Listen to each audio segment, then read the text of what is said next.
Talking about frankincense, which is one of my favorite oils. I never want to be without frankincense. So this is what the post said. Frankincense is the essential oil of choice for the brain.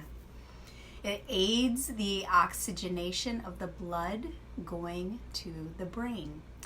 Frankincense has a molecular makeup that includes sesquiterpenes and is able to cross the blood-brain barrier. These sesquiterpenes stimulate the limbic system of the brain and other glands within the brain, promoting memory and releasing emotions. And my favorite part is that frankincense provides a calming and centering effect on the brain, which I totally believe. Every time I use frankincense, I just feel my whole self get grounded. So, frankincense.